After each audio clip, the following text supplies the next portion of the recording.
tavba qildim, o'lgandan ham yomonda, chunki tirik odam yo'q, nima qilishini bilmayapti uydagilari. Kecha ko'rdim, yaxshi edi-ku deb qanchadan qancha odamlarni janozasida yuribmiz.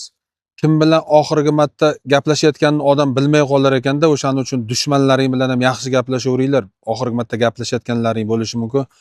Mana shu pastdagi aka 1972-yil Sirdaryo viloyati Shirin shahrida tug'ilgan, 1,5 yildan buyog'i yo'q bu odam. Bu odam tirik lekin. Bu odamni kimdir uyiga olib kirib ishlatib yuribdi-da, chunki ruhiy ozgina xastaligi bor.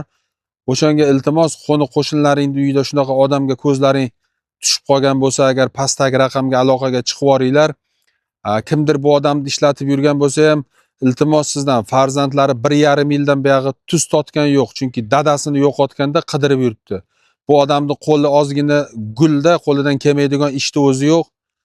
Lekin kimdir foydalanyapti-da, unaqa qilmanglar. Uyiga olib boringlar, mayli uydagilar bilan kelishib, yana olib kelsalaring uyiga borib kelib turadi-da, chunki yomonda hozir bu tavba qildim, o'lgandan ham yomonda, chunki tirik odam yo'q, nima qilishini bilmayapti uydagilari. Yordam berib yuboringlar, mana shuni mahalla guruhlariga tashlab yuboringlar, agar topilib qolsa uydagilari rosa xursand bo'lardi. Baraka topsin, ichki ishlar xodimlari ham qidiryapti, lekin buni o'sha qaysidir uchar uyiga olib kirib, ko'chaga chiqarmay ishlatyapti-da. Iltimos topilishiga yordam beringlar. Oila a'zolari zor intizor kutyapti.